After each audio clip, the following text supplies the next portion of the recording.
we are recording. Welcome back, ladies and gentlemen. This is the Love Machine.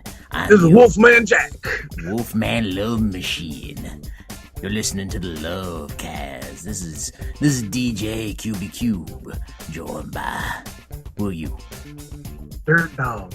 Joined by the Dirt Dog. Dirt Doggy Dog. They call me the Dirt Dog. And that's legit. That's legit. Somebody called you that one night at the bar. No.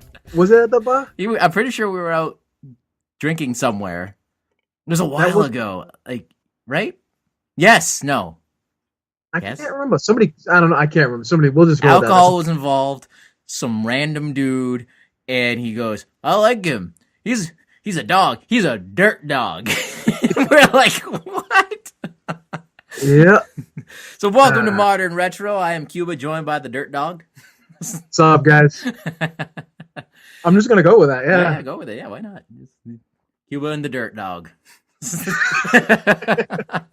better than Lauren and Wally. Yeah, dude. Fucking, I love it. So welcome one and all. So we, all right. So a little podcasting news. This is not set in stone yet, but probably we're moving to like 2 full episodes a month with like a short episode thrown in the weeks where there isn't a full episode. I'm not positive yet. I'm just I'm getting busy with jobs that make me money, and I don't have the time to spend the hours that I normally spend on this. We're not going anywhere. We are just kind of scaling back a little bit. So just throwing that out there. Plus, this is a very it's generally a busy time for everyone, listeners, and us, the guys, the creators, I guess you would call us, the podcaster extraordinaires. Ooh. It's kind of a busy time. December is, I mean, once the schedule this is clears. beyond December. It's just for the conceivable future. Foreseeable. I'm drinking, sir. Okay, you have your seltzer waters with your pretty little fruits in them. I'm drinking alcohol. Yeah, that's a good. That's a fair point. And we have been talking for like an hour before we started recording. That's also a fair point. And you just downed the rest of that beer like a champ. I did. I'm debating if I should grab another one. It's a Wednesday night. Go ahead. Okay. Do it up. Here. As he opens up the mini fridge, look at such beautiful form. Such beautiful form. He goes, and he nails the dismount. Yes. I didn't know whether I should go like a gymnast with that, or if I should go like the wild cubit, like Richard Attenborough. A little both. I mean, they're both somewhat narrated the same. Yeah. Good point. So this episode, it's our long overdue spoilerific Stranger Things discussion. Extravaganza. Yes, extravaganza. So right, we'll give us our spoiler warning right now, because it's been out for like over a month, so we're finally getting around to it. So if you haven't seen it, I'm sorry, we're just gonna fucking ruin that shit for you. But season 2 of Stranger Things, fucking phenomenal. What do you think, Roy? It was really good. There was some things I liked. Well, most things I liked. A couple small things I didn't. Mostly like how everybody was really slow. A lot of the characters were really slow on the uptake on certain things. We'll get more into that a little later. But overall, a complete success. I really, really liked it. I thought it was really good. I didn't have a problem with the episode. I think it was episode 7, The Lost Sister. Just to throw that out there. Most people, for some reason, said, "Oh, that felt so out of place." I actually liked it. I liked the expansion. I've heard that complaint, and I liked it as well. Yeah. I don't know what everyone's complaint was about it. I mean, yeah. Well, we'll get to that too. Yeah. We'll start over. So the season 2 picks up about a year after season 1, and we get reintroduced to all the characters. It starts off in the arcade. We get a new character, Mad Max, the new girl in town with like the greasiest fucking brother you've ever fucking seen. Like, it's so. Did you watch Beyond season 2? The after show thing. I got like halfway through it. It I was like, good. It was good to give you some good insight. So like that dude who played Billy, Max's brother in season 2, he's British. He is a very pretty man, and naturally, like, nice groomed, cropped hair, British accent, nicely dressed. In Stranger Things, he is a Camaro driving mullet grease doucheball. Like he is so fucking good at the role that they tasked him at. Like it's unbelievable. Like I almost feel like you could see like the bugs in his mullet. It was just like the very first thing like my wife and I said was like, look at that fucking mullet. It's like we're watching it. She's, he's like an attractive guy, but like I can smell the sweat through the TV. Yeah, but he wasn't so gross that I think females wouldn't find him attractive. Oh no, definitely. It's just like one of those things that like you go in to kiss and you'd get like the BO smell. Yeah, like he's like, men don't need deodorant or antiperspirant. Well, they even show him later on. He takes like a crazy cologne bath, so he probably smells like cologne until you take his pants off, and then it's just like all funk. He looks like the kind of douchebag who'd be like, I'm a manly man and I don't have time for your kind of faggotry. Yeah, you know what I mean? Like, just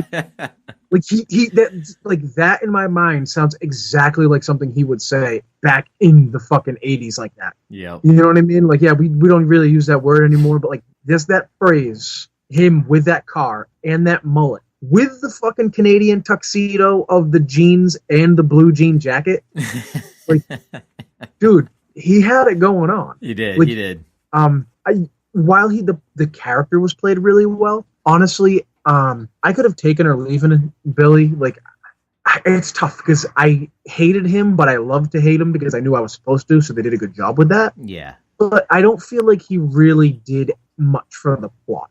You know what I mean? No, he didn't. The story was bigger than him. But again, if you watch the Beyond Stranger Things, they said that, like, they needed a human antagonist. Because right. The big bad guy this season is, I don't know what the fuck it is, like Cthulhu or something. Like, I mean, it's the giant shadow beast from the Upside Down. So that's one cool thing about this season is that, like, at the end of last season, it ends, Will coughs up a fucking slug into the sink.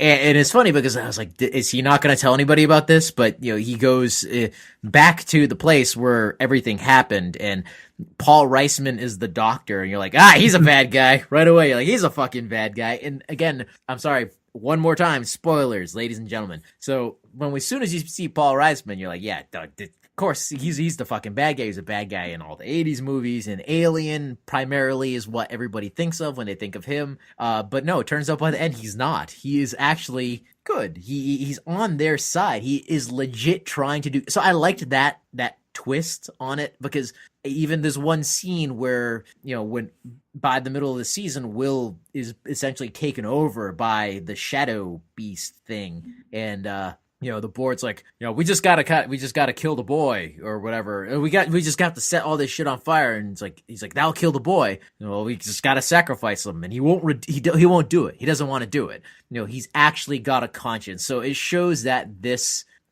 whatever they are, what are they? The government organization, a clandestine group, whatever the fuck they are, like, they're not all bad. In season 1, Papa, whatever the fuck his name was, clearly, they were bad. They abused 11 and apparently several other kids that we've only been shown. What was her number? 8, 9, 8. So they stole children. They forced them into these experiments. They cracked open a hole into another dimension and all that shit. Now they're trying to make good. Like he even says in the first episode, all those people, they're gone. And of course we don't believe him at that right, point. Exactly. Yeah. It's like, of course we're not going to believe you. But no, I mean, they did such a great job with that twist. I was very happy with it, especially by the end. You expect him to die. He doesn't die. He even helps Harp get a social security number and everything for 11. So it's like I applaud you, Paul Reisman. I applaud you, sir. This show really was a master class in how to show character development throughout every character. There isn't a single character in this show that didn't have some sort of defining development. Everybody did. I would say I would almost contest that and say. Oh, I'm sorry. Actually, Jonathan and what's you know what? Sister, that's a good right? point. There was three characters. There was Jonathan, Mike, and I can't Nancy. remember her name. Nancy. Thank you. They didn't have really anything that, but honestly, they had so much in the first season that I think I could just let that slide. But this season developed all of the secondary characters. Everybody had their own storyline. Nobody got left in even if it did in the end feel tacked on, like a lot of people complained about Max's storyline. She felt really superfluous. It was like, I liked Max. She wanted to be like, she didn't want to be part of the group, but then the group wanted, well, half the group wanted her, but mostly romantically, but she was included in the group. It was tagging along, and it was really Mike. Mike was being the dick to her the whole time. And she earned her place there by the end. And because she was there the entire time, no matter like what crazy shit was going on and everything. And even though she didn't believe Lucas, like she believed him, when he showed like he was serious, like he's like, don't fucking say that out loud and shit. And she's like, you're fucking serious. Like, like that girl, she did a great job acting, but like, yeah, I mean, I agree. Like, I wasn't upset. I definitely noticed right off the bat that Mike, the character of Mike, took a back seat, which I'm fine with because Mike was essentially the main character of season 1. And we didn't even see Will. Like, what was Will in 30 minutes, an hour total of season 1? He's stuck in the upside down. We heard him a bunch of times. We barely saw him. So I like that a lot of the season, like this whole season, did focus on Will, but we got to see Will. We got to, before he was, we got to see him possessed and not possessed. Yeah, and that kid. Give that fucking kid an award for his acting and shit when they're burning the roots underground and they're smoking, they were like burning the fucking fever out of him and shit like that. That kid did a phenomenal fucking job. That kid should be in any new Exorcist type movie. He did a fucking fantastic job. He was like Linda Blair reborn as a boy. That was fucking excellent. But yeah, they fleshed out the other characters so well. Lucas and Dustin shone this season. I mean, they were good in the first season as well. But I loved those two over Mike in the first season. I love them even more this season. Lucas's little sister. That was just like another little great thing thrown in there to show his home life and his family life and everything like that. And same thing with Dustin, just spending more time with them, and it just enhanced their characters and made me love them even more. Yeah, and I love the fact that Dustin, he's got the new teeth. He's constantly showing them off, showing the things off. And apparently that Tigger growl thing was completely him. I guess in the after show, he was like that was his idea. He kept doing it, and apparently they have just hours and hours worth of different takes of him doing that at various scenes. Yeah, this was the whole season was good. I don't have any huge major complaints. I mean, I liked how it showed Hopper trying to deal with 11 as a rebellious teenager with these powers. We're both fathers, so we know what that shit's like. Fathers when a kid girls. Pushes exactly, yes. So when the kid starts to talk back, we as adults, not just adult fathers, but adults, can put the fucking squoze down on that when we want. You put our fucking foot down, and we say, you like the word squoze, don't you? We put our foot down, we just, no. The shit will not stand. But they really showed, what can you do if your kid could pick you up and throw you across the room if she wanted to with her mind? Yeah. What is there? I mean, I liked that even despite that fact, and he knows that, how powerful maybe not entirely how powerful she is, but he knows the extent of her power and everything like that. Homeboy didn't back down. No, he didn't. And I was like, I feel you. I'm right there with you. Even if my daughter had the mental powers that 11 had, I would be the same fucking way. Go to your fucking room and everything. That was great. That was a great psychic tantrum scene and everything.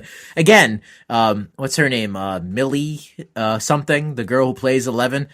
Fucking phenomenal. Did a great fucking job. I love what they did with her. I love her story. It wasn't as big of the focus, I guess you could say, as in the first season, but I mean, it was like a Star Trek episode. She was the B plot of this season. I love how they revealed what she did, like how she got out, how she survived and everything of the Upside Down. And I'm like, wow, dude, she spent a lot of time out in the fucking woods, like enough for her hair to grow significantly, and she's still wearing that fucking skirt. Like when she knocked out that hunter, I'm like, I would have taken his pants. It's like, forget his coat, I would have taken his pants. Dude, I love when they showed her hunting for the squirrel and she just force whipped it across into that tree. Yes. Dude, just smash that squirrel. I was like, dude, holy shit. I mean, it makes her more badass, and I mean, you gotta respect her on so many more levels that a child, as a child, she survived, I mean, at least early into a winter in the woods. Yeah. I mean, that's fucking hard to fucking do, man. Like, dude, in a dress. Right. God damn, dude. In a dress with no hair on her head. Yeah. What?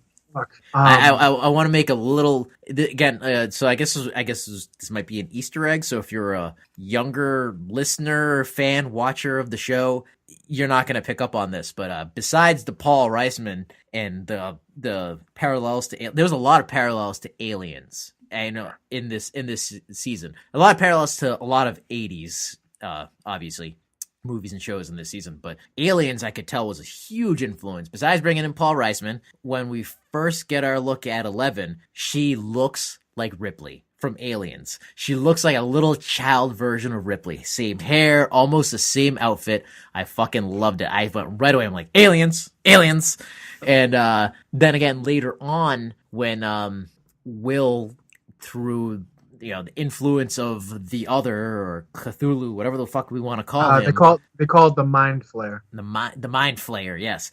Through the influence of the Mind Flayer, when he lures all the soldiers into like the central hub underground, and then all like the demo dogs come and kill them all. That is exactly Aliens right there. When the Marines are killed in the hive, it's like, again, if you're of a younger generation and you've never seen Aliens or not attached to Aliens, that went over your head. But for us, it's like, yes, fucking Aliens. That was beautiful. That was such a great homage to Aliens right there. Right.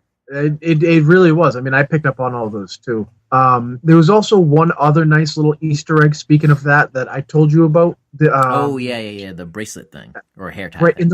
in the first, for anybody who didn't pick up on it, in the first season, if you watch really closely, Hopper has a blue, it looks like a bracelet on one of his wrists. It's actually an elastic. That elastic was the elastic that his daughter, when they go back and they show that she was really sick, when they found out that she was sick, I think they were in the park or something like that.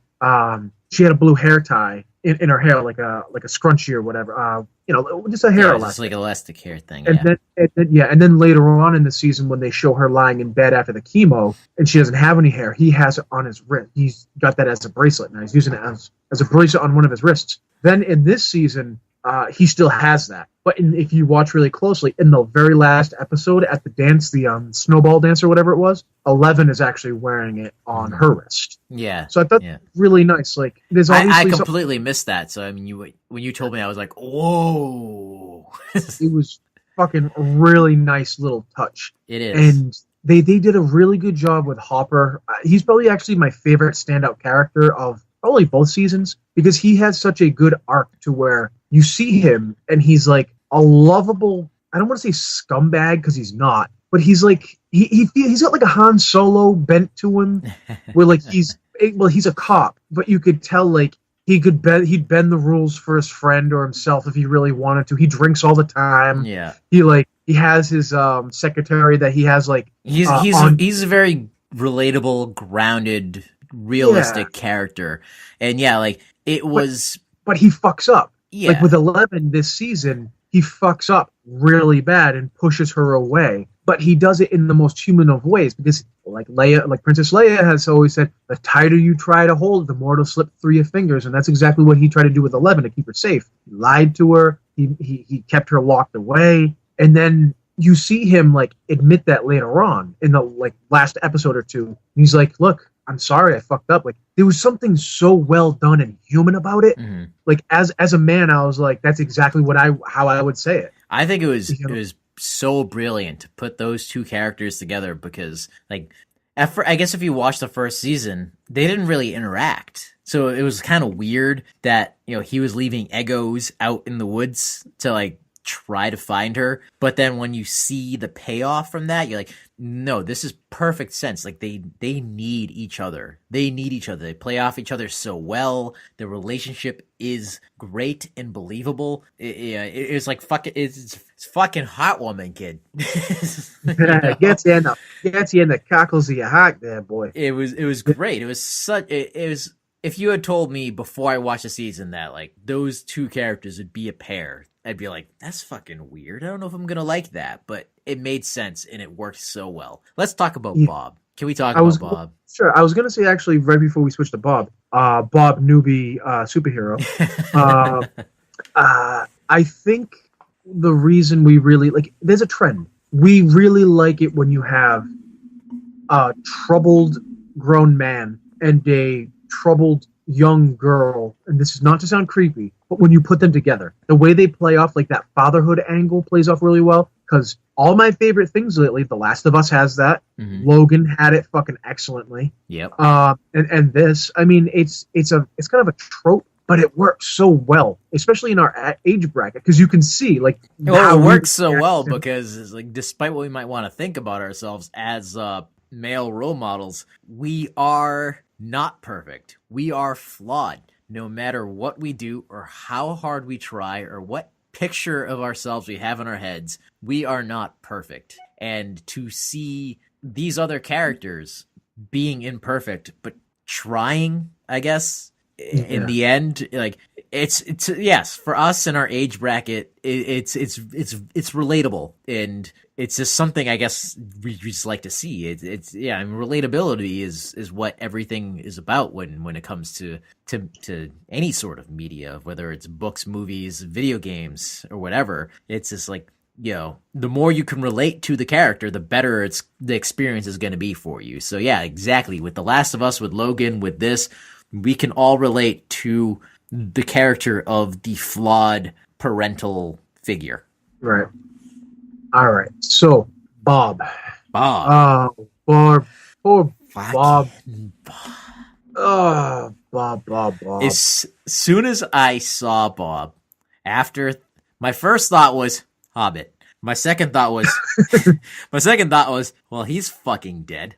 Like, I mean, I don't even think he was through like his second line of dialogue before I turned to my wife and said, he's gonna die.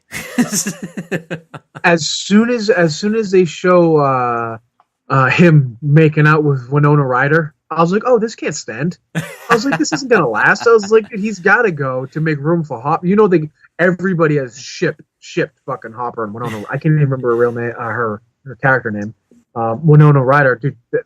This is an aside. Again with Winona Ryder and that awesome act, like that just they got her strung out on meth. They too. She thinks that's her real kid. Like she thinks this is real. Didn't she spend like some time in like a mental institution in around the early 2000s after she shoplifted and said she was crazy or something like that? It's like she is legit like a little bit at least mentally unstable. Dude, she plays it way too well to not be. I mean, Joyce Byers. That's her character's name. Yeah. God damn, dude. But you also feel bad for her because it's like everything in the first season, and then like more of this shit piling onto her in the second season. But I mean, then like obviously, and that's why they threw Bob in there. It's like, oh, it's fucking great. It's like Bob is unattractive. Bob is a fucking nerd, a dweeb, a geek. All these qualities that in the 80s were undesirable. I mean, now you say I'm a nerd, I'm a geek about something. People like that's cool. People flock to you and everything like that. It's like, and you just push them aside. You go, you don't know shit. You don't know the struggle. But like, no, seriously, in the 80s, Bob, all those qualities, Bob worked at Radio Shack. I love that little fucking not Easter egg, but little fact. You know, I don't know if you picked up on it. They, at the end, they said he founded the AV club at the school. So like, and then he works at Radio Shack. So I love that whole little connection and everything like that. Yeah, he is somebody who in the 80s it would have been hard for him to find a mate. Especially, say what you will about Winona Ryder, she is still an attractive woman. So it's like, you know, for Bob, that is the whole universe. On top of everything, he was, you know, kind-hearted. He meant well. He was like, you know, like, that's why I said he was gonna die the moment I saw him. It's like, he is so fucking nice. He's too goddamn nice. And let's just touch upon real quick, it's his fault that Will got possessed. Oh, absolutely. I was gonna say that he that's why he had in the end there, he had to save the day because he's the reason that shit happened. Now, my wife says that it would have gotten Will no matter what, and I'm like, you know what? Eventually. You're right. But it might have taken a few more days if Will didn't stop and just be like, "Go away!" And like Bob told him to yell at it. Yeah, oh man, fucking Bob. But yeah, no, I mean they gave him a very heroic death. I mean, I cannot complain how he died. It hit me. It hit me more than I thought it would. Even though again, from the moment I saw him, I knew he was gonna die. But when they started showing it, I was like, it might have just been more of her reaction, I guess. Well, not only that, but they did a really good job. Like, he was wholly unsuited to the task of being like the hero. I mean, you would expect Hopper to be that guy. Yeah. You know what I mean? Like, Hopper is everything that Bob isn't. And it just, he's like you said, he doesn't have the physical ability. He doesn't really know how. That's why it was so good that like they made it so that Harper couldn't do it because he didn't know like the computer stuff. Yeah, that's what I'm saying. Like, those two against each other were the perfect yin and yang. Yeah. You know what I mean? Like, you had Hopper he's got a good investigative mind, but overall he's not the most intelligent dude. While you've got Bob, who was able to put together that map. Like, he put a 3D map that was on the inside of the house, like going up the walls and shit. Yeah. He figured out what the fuck it was.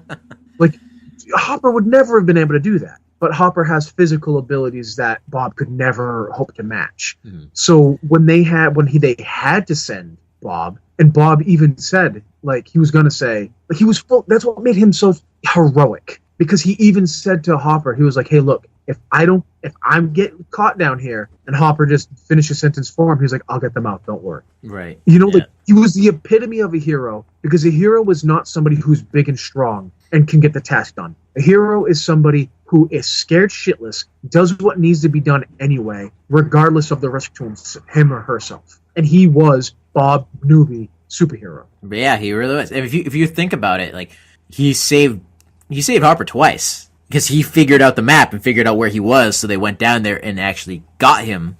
You know, and then he's the one who went to and like did the computer thing and to allow them all to escape. So I mean, he really was kind of like the hero of this season. Like, two major things without him would not have happened. Right. Quick aside, let's hit up what the hell with those buttholes in the fucking wall of the tunnel that like spot in your face and knock you out? I don't know.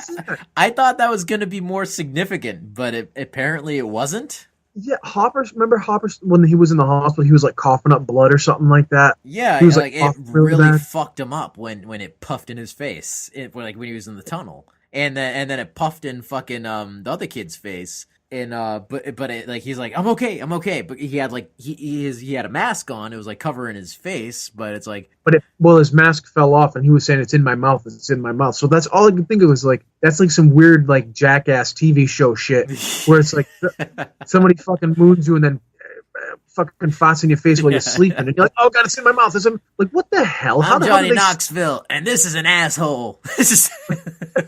But like, it literally did. It was so funny because when Hopper was like, "Huh, what is?" and it just goes right in his face.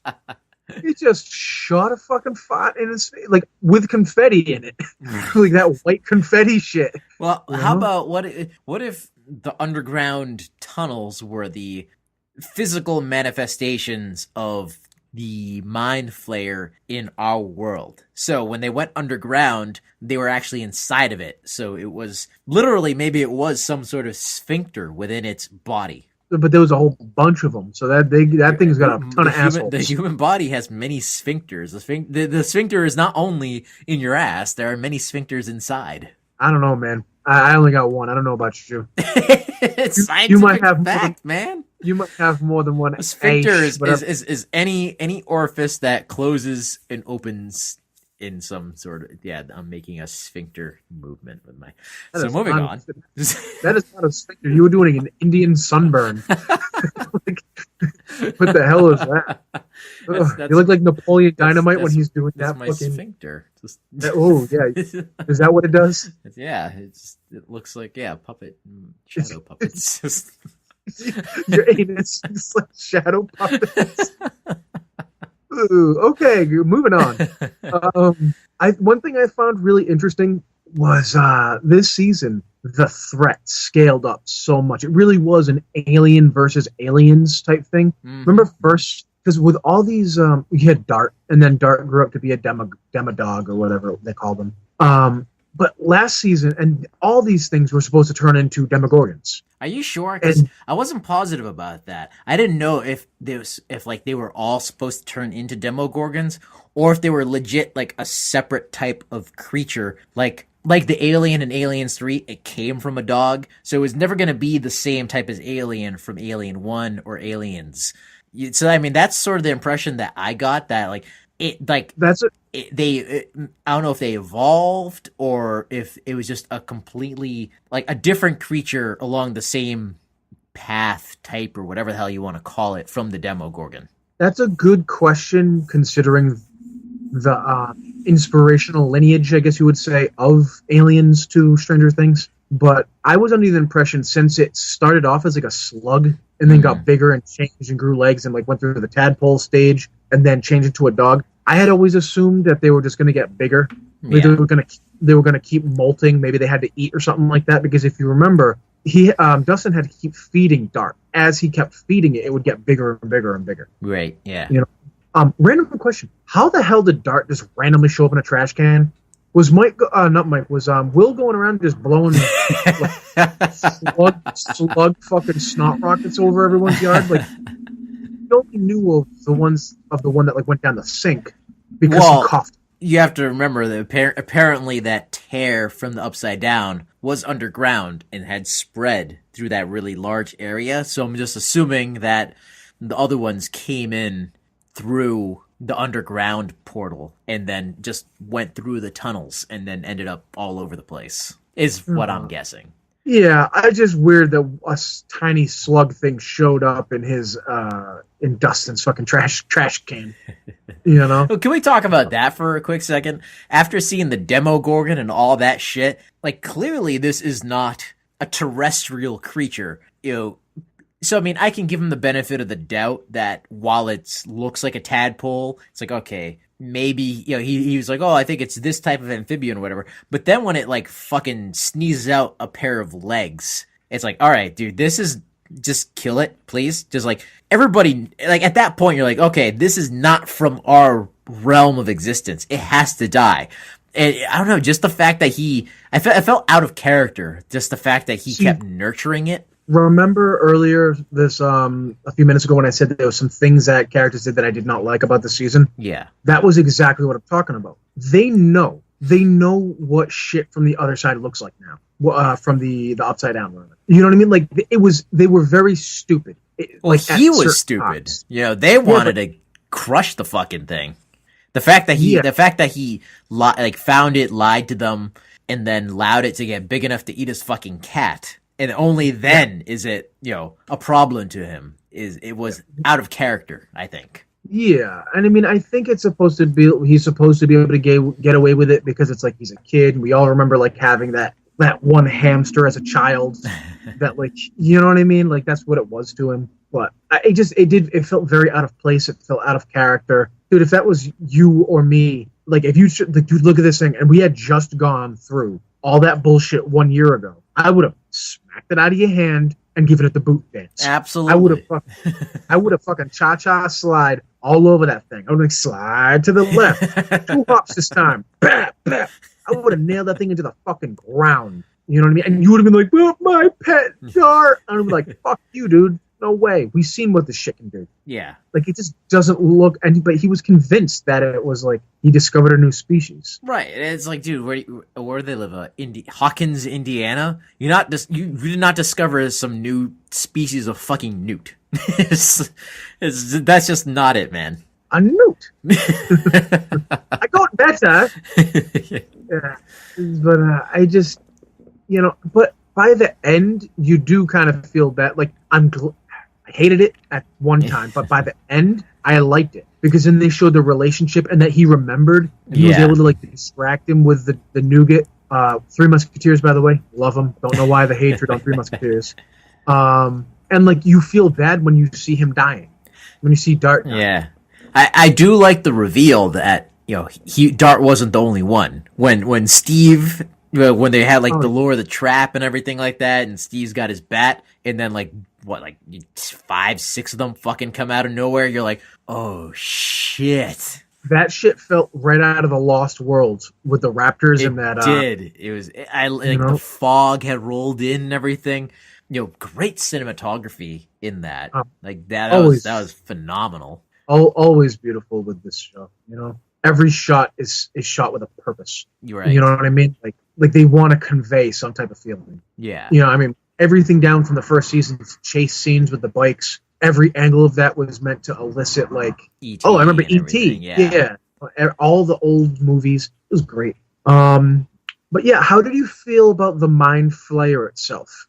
I liked it. So again, talking about the Beyond Stranger Things, the after show part, I like how they're talking about expanding the scope from season 1 to season 2, expanding the world and everything like that. And they equated, I don't know if you got this far, they equated that like in season 1, the Demogorgon was like Jaws. It was just an animal running on instinct. We only ever saw one, and it was a threat. It was difficult to defeat and everything like that, but it essentially was mindless. It was just doing what it was doing. So when they were doing the season, they wanted to come up with a bigger threat and a bigger scope to the world. I guess like they said like they wanted something to show like there's something in the Upside Down that is sentient. It's got intelligence to it. It thinks. It doesn't just react on instinct. And I loved the explanation of it because it does make the Mind Flayer more terrifying. I mean, there's a theory that like the Upside Down really is Dungeons and Dragons made manifest and everything. So like, I never played Dungeons and Dragons, so I mean, I can't even begin to speak to it in any capacity. But if that's a theory, that like I'm fine with it because I love what they're doing. I love how they equate Dungeons and Dragons to this world and how they say like the Mind Flayer in Dungeons and Dragons is this entity. It's so old and evil it doesn't even know where it came from, but it thinks it's superior to every other form of life. So I mean, even if that's not 100% true, you can attribute it to whatever this thing is in the Upside Down. It clearly is some sort of massive, formless intelligence.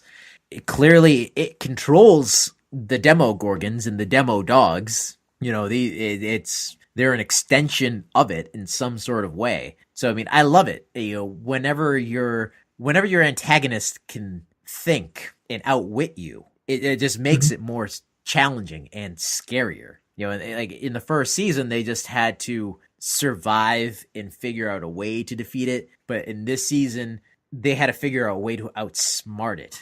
Because like I love that part where they had to like you go into the shed and like completely make it not look like their shed, so that Will had no idea where they were, so they could like get the information out of them. But as soon as the phone rang, he knew where they were. I love that. Like that is so awesome. Like that this thing that it's just smart. It's not a mindless creature. Yeah. It reminded me of the difference, and this isn't to make another comparison to Jurassic Park, but and it in a sense it only works halfway. But like the T-Rex is scary because it's big. It's big. It could do whatever, but it's dumb. You know what I mean? The Raptors are scary because they're intelligent. You know what I mean? So like, although the Mind Flayer is obviously huge and smart, I would have just really. I want to know what the fuck it's made out of. Is it made out of sand? I thought like cloud or smoke or something. Yeah. I was thinking more like Smoke Monster from Lost. I was gonna say maybe that's actually the smoke monster from Lost. Maybe they're just tying this all in. Well, it's good to see he's still acting. We're gonna see giant polar bears next. Right. Yeah. Really good. You were speaking earlier about expanded world building and whatnot. Why don't we move to how you feel about the episode? I think it was episode 7 when it was like the tale of the lost sisters or whatever. Yeah. What was your thoughts? I liked it. I understand why people are complaining. People saying it's out of place and it went fast, and it did go fast, but they only have 10 episodes to tell their story. Yes, I would have liked to have seen it for maybe 2 episodes, maybe even a third one, but they don't have that kind of time. So I think within the time frame that they had, they gave us everything that we needed from that episode, and I liked it. She's 11, and then the sister is 8. So clearly there are 9 other children out there. Well, I guess maybe not clearly, they could be all dead, but in theory, there are 9 other children with some sort of superpower out in the world, like that we don't know about. And so even discounting them, we have 8. So it was great to see her out there and seeing 11, how 11's life is, and then how 8's life is, and her mission essentially to like get back at everybody that made them what they are, that caused them harm and everything. And I also love that she had a different set of powers from. I was just going to say that. Yeah, I didn't want to horn in on that, but the fact that, because that makes you think, like, was she what I guess we'll call it experiment 8 or whatever, like all the other nine, like, did they all have different, like, maybe one of them had like the power of suggestion with their voice, or right? Like, there's a lot that they open up to explore for future seasons. Yeah, like they're making the goddamn X-Men. You know what I mean? Like maybe one of them like they has all gotta like, find Logan and escape to Canada.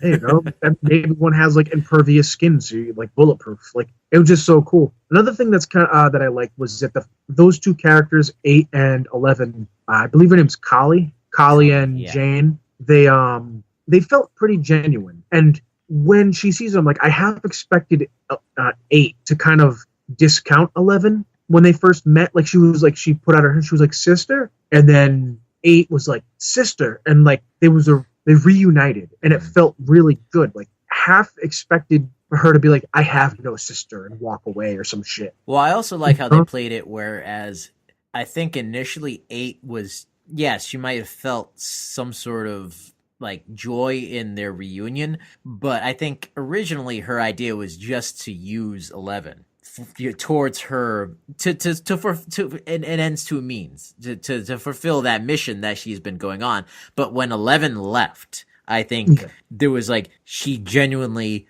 felt the loss. She did not want her to go. I don't think she could bring herself to go with her because she's too committed to what she's doing. But I definitely, by the just look on the actress's face, was like, there's a loss there. Like there's a definite sense of, this is a part of me that I care about that is now leaving again. Right. And that actress did a really, really good job for that one episode. I would have again preferred 2. But we're gonna see them in the 3rd season. We know we're gonna see. Yeah, I'm sure there will be more of her. But I mean, to people that were complaining, again, it's like with the limited time that they had, they did such a good job of showing like 11 get to her, almost 11 questioning who she is by joining them and like dressing like them, becoming one of them, and then being like trained by her. She almost almost harnessed her own dark side. Right. She almost like unlocked her own like potential. She pushed her past her boundaries when it came to like pulling the train cart and everything like that. Something that if she had stayed in Hawkins, she would never have done. She would never have thought about using her anger and her pain to amplify her power. So, it was like a Rocky training montage of sorts where what she learned in that episode, she used at the end of then the final episode to close the fucking portal on the Mind Flayer. Right. I mean, there was a lot that happened in that episode, and it was.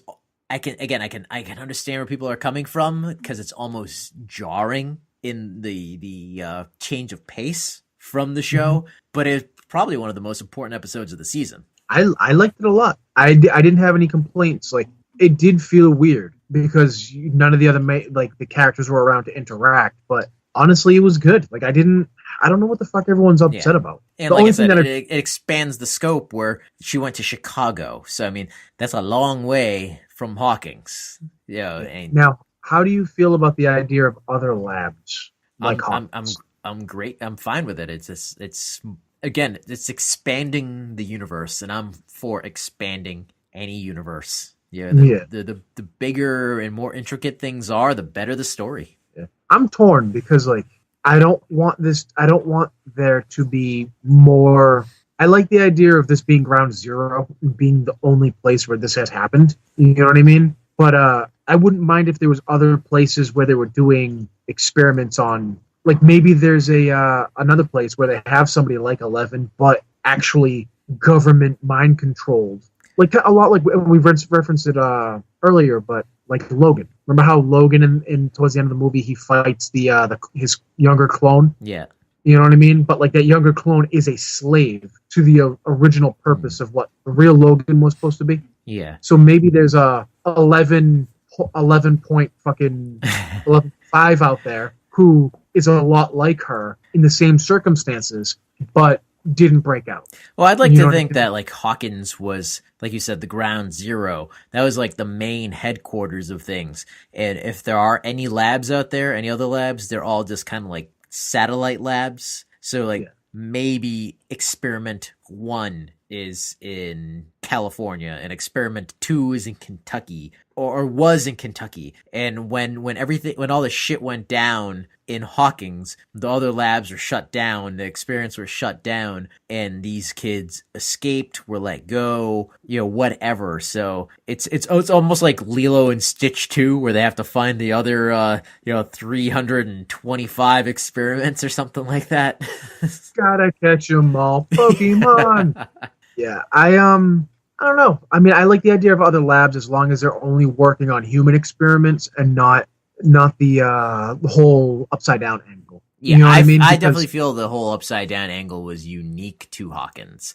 I think they pretty much showed that it was like an accident that they kind of continued with, and then it was a fuck up. Yeah, and then Paul Reisman's group, they legit are trying to contain it. So I don't think there's other labs out there trying to reopen it or anything. I mean, it's clearly too big of a threat. I mean, even after the first season, I even said it because again, you don't know if they're good or bad when in episode 1 of season 2. So I even said when we were watching it, I'm like, didn't these fucking guys learn their lesson the first time around?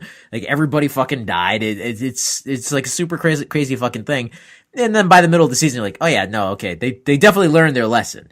And that was like a good thing that I think they did, again, with keeping it ambiguous about whether they were good or not. Yeah, they did a good job with 2 things: uncertainty and anxiety. Yeah. In that, because when they would show like him, the doctor Reiser, I'm just gonna call him Reiser. Paul Reiser there was talking to Will and his mother about like how's it feel, what's going on, and then he's back. They show people listening to like recordings, like behind the scenes. Yeah. You know what I mean? Like there's cameras and stuff that they don't know about set up in that room. You know what I mean? And that's we see that as an evil thing because I don't want that. If you had cameras set up in my room and I didn't know about it, I'd be like, dude, what the fuck? You're an asshole. But these guys are also just scientists, and for bad scientists need that data. So they did a good job with keeping you feeling very uneasy about motives, about people, about characters. And even the whole thing, we didn't really talk too much about what's his face and Nancy, the brother, Will's brother and Nancy, and their whole like Jonathan and Nancy, their whole conspiracy subplot there to get justice for Barb, which they do and everything like that. And again, we're still uncertain if like this organization is good or bad because they kind of capture them essentially and almost kind of make a veiled threat. And at first you're like, yeah, they're gonna she recorded it, they're gonna release it, and they go to the conspiracy fucking nut guy and everything like that. It's great, we're gonna bring them down. But then by the end you're like, you know what? No, they're like you said, they're scientists. They're actually not bad people. They are trying to contain this and everything like that. And yeah, they got justice for Barb and everything. But I mean, at what cost? Like, is this lab now shut down? Is there no longer a layer of protection against what clearly the Mind Flayer is not done. They show that at the very end of the final episode, how like they show like the ball and everybody's happy, and then it turns upside down and he's there hovering over the school. It's like almost as if it can sense what's going on in our world. It wants in still. It's not done. They didn't kill it. They defeated it only in the sense that it was like a setback for it. Yeah, they just closed the door in its face, but literally that thing. Yeah, but that thing is just gonna come. It's just gonna open another door, right? Yeah. So how did that? I'm trying to how the fuck did that door start opening in the first? I gotta go back and watch. I think they never were able to close it completely. That's why they had like a dude go in and like flamethrower it like every once in a while, but they didn't realize that like it spread underground and opened wider. They were only like looking at what was in front of them. Yeah. Right. So yeah, that's the point. Overall, I give this a definite A. I give it a whole goddamn bucket of fucks. Every bucket of fucks. Oh yeah, they much care, and we could go on and on and on about season 2 here, but it's just go watch it for yourself. It's so good, whether you're a child of the '80s or not. It is just great entertainment. I love how they were dressed as Ghostbusters, and I love how nobody else was dressed up for Halloween when they went to school. And they're like, "Fuck!" It's like, what do we do now? Because I've done that. I remember dressing up for Halloween, going to school, and the rest of the school was not dressed up for Halloween, so it was like only me and one other friend. I did that dressed as Steve Urkel when I was like 10 because I loved Family Matters. But yeah, back on fucking on target there. Yeah, A's is a phenomenal show. Shows like this on Netflix are making movies, in my opinion, completely obsolete. They really are. Yeah, definitely. They're making 16, 22, 26 serialized shows on regular cable TV obsolete. Mm-hmm. I mean, I got more enjoyment out of this than I have out of any televised event or show or movie in a long time. Well, like I said, like I've been watching Supergirl. It's on Netflix, but it's like a ABC or NBC, one of those network shows, and I like it. It's a good show, but it's too fucking long. It's like 26 episodes a season, and by mid-season, I'm like, oh Jesus! I was like, please. And like I'm tired of binging you, It's like, and there's a lot of ups and downs in a show that has that long of a season, right? Yeah, like I'm totally down for the 10. I'll say for like the 6 to 13 episode format. Anything within that window, I think that's like the perfect window. I watched recently the first like the 2 seasons of Frontier on Netflix. That is a really good show. There's 6 episodes each. I mean, I finished both seasons in like 3 nights. So like Stranger Things is 10 episodes. What else? There's something, I forgot what it is. There's something that I watched recently that was like 13 episodes. So like, is it Godless? No, that's on my list to start, but I haven't started that yet. So like anything that's like, like I said, between 6 to 13 episodes, that's the sweet spot right there. That is the perfect amount of television for storytelling for a season. Well, because you have enough to tell a story, but not so much room where it gets like where you need filler. Everything stays tight. Yeah. And that's why I get so mad about shows like The Walking Dead, where they do 8 and 8, so you have 16 episodes. Man, they should cut it down to like 12 and 12 episodes, so 6 and 6. Yeah. That way they don't have the filler to fall back on. Well, they also try to cheapen out by like they essentially make one season as 2 seasons when it comes to The Walking Dead, because they like do the 8, then they have the mid-season finale, and they do the back 8, but they like have a whole different storyline going on for the back 8, and it's like no. It's like this is a whole different season now. You told one season. You don't get to sneak in 2 seasons in one season. I don't like that. Yeah, I don't like it either, but I've heard it explained that the reason they started originally splitting it up anyways was because the shooting schedule and like the show is a very kinetic show most of the time. It's very hard to do. So to do 16 episodes in a row would like kill then kill cut it down to 10 episodes. Tell one fucking season at a time. I completely agree. I think it should go Netflix. Yeah, I do not like how I'm like a season behind on The Walking Dead, but I don't like that. I don't like how you're watching a season and you're invested, and then like it takes a break for 3 months, and then it's like a whole different storyline. It's like a 4-month or 5-month break. It's pretty fucked up. I hate it. Yeah. We just started watching again for the season, and there's only 2 episodes left. Like you should what? Like this doesn't make any sense. Like it's ridiculous, and it kills all the momentum. And like you said, and then you throw in a big theme change when they try to. The theme of this half season is this, is mercy, is loss. Stop fucking with it. Just make it 10 straight episodes.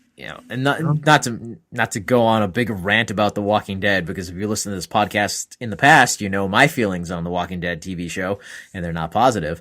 But I hate how they recently said like they had like a big stockholder meeting or whatever, AMC. They're milking the fucking Walking Dead until the dead literally are walking the earth again, because they I guess they even said on the phone call that they plan to essentially make this a 50-year franchise. They like equated it to like Star Trek and Doctor Who. It's like, dude, nobody is going to watch The Walking Dead for 50 fucking years. I don't care how many spin-offs you come up with this show. It's not that type of franchise. That's not happening. They can't. They won't do that. They can't do that, but they will try to. They are going to milk this fucking thing into the ground. They're going to ruin it. That's the biggest problem when it comes to The Walking Dead, is that it is so lucrative for them. They have Fear the Walking Dead, which is, I'm fine for a spinoff, but just goddamn, what a terrible name for a spinoff. So like they said that, this takes place, before it's the beginning of the outbreak, ground zero, whatever. They'll never meet up with the characters on The Walking Dead because they're at different times. Now they're having a fucking crossover episode where apparently Morgan is the bridge between both those shows. And it's like, well, you are a bunch of fucking liars.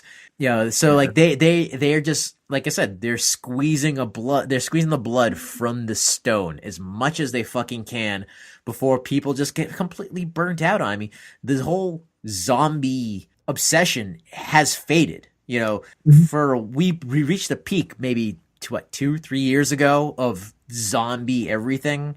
Now more than 2 or 3 years ago, I'd say. At least now people are just kind of like, fucking zombied out, and you're gonna ramp up this zombie show with more spin-offs and more specials, and you think you're gonna keep this tired franchise going for 50 years? I don't think so. It's not Doctor Who. You can't replace the actors and say they're the same people. You can't travel through all time and space like Doctor Who can. It's not Star Trek where you can jump 100 years in the future or jump 100 years into the past or set it on different planets. Right. I mean, I love the comic, but honestly, I also think that Kirkman needs to end the comic. Oh yeah. It's just like, he's always said that he has like an ending, but it's like, all right, dude, get to it. I love the comic, great fucking comic, better than the show, but it's also like getting to the point in the comic where like, how much more can these people endure? Like, this just needs to end. Yeah, and it's not it's not like Star Wars where I want to see the next generation pop up. I don't. When Rick dies, I feel like that he says, "Oh, the Walking Dead won't end with when Rick dies." It should, right? Because he's the lens that we viewed this through from start to finish. Well, also you can't believe what Kirkman says because he's like a liar. He sold The Walking Dead to Image under the false impression that there was going to be an alien invasion at the end of the first story arc. Yeah, but since we've stayed with Rick as the main character for so long, it feels fitting that when he dies, the show dies, or rather the comic dies. Yeah, just the story ends. The story, you know. So and then there really is a lot of potential for certain short stories. Like I would love to see an anthology. That's what like World War Z. I would love to see a comic or a show based on something in the Walking Dead world, but following the end. But like, what about what happened to the guys in the Antarctic?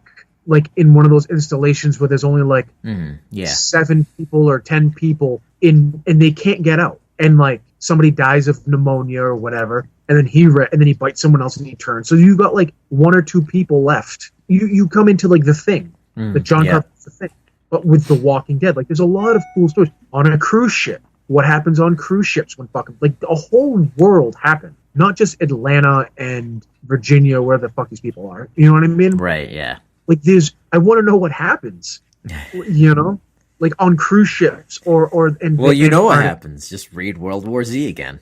Yeah. Like, I mean, can you imagine on a submarine, like in World War Z, what would happen if somebody died because they fell and they whacked their head? Oh yeah. You know, like, and you're in a submarine, thousands of feet below the surface, undergoing a zombie fucking attack. Like that'd be cool. There's just a lot of potential. Dude, imagine just like kicking it into the fucking torpedo lock and then just blasting it. It just goes shooting through with the fucking torpedo tube. But yeah, anyway, we kind of got off track on the end as we usually do. Sorry about that. But just to reiterate, Stranger Things, if you haven't seen it, you should have. If you haven't, by this point, if you've listened this long and heard all the spoilers, kick yourself in the nuts if you haven't. Just go do it now. Don't even listen. Like, comment, subscribe, then go watch it. And let us know what you thought about Season 2 of Stranger Things. You can do that via our Facebook. You can post on the wall, leave us a comment, or you can email us at modernretrocast@gmail.com. And you can also leave comments on the show notes on the episode page at modernretrocast.com. This has been another marvelous installment of the Modern Retrocast, brought to you by Think Geek. Get all your geek shit at Think Geek. I don't know if I'll use that ad, but hey. I was gonna say, man, hey, this guy, go to Think Geek, get all your geek shit. You know, that's what you do. Go to thinkgeek.com, get your geek shit. Do it. All right, guys. Unlimited power. Poison in the fields, tunnels down below. Wave there in the end, it's gonna knock down a door. Tearing down the walls. Who's left to trust amongst the very few? Evil takes the form of something new. Coming after you. Reaches everywhere, we are never scared. Not a better group, you know about my crew. Wipe away the tears, stand up to your fears. Well, it's hurting now, gotta burn it out. This is everything, I mean everything. Who you gonna call when the world falls? Well, it's waking up, now it's taking us. Gotta hold it down or this entire town will float away. We are right here waiting for 11. Nobody else is gonna help us. I know the darkness almost killed us. I close my eyes and I can feel us. We have to give it a go, girl. We are here digging in a tunnel. You think the job is unrewarded? World is transforming. This is not a warning. Poison in the field.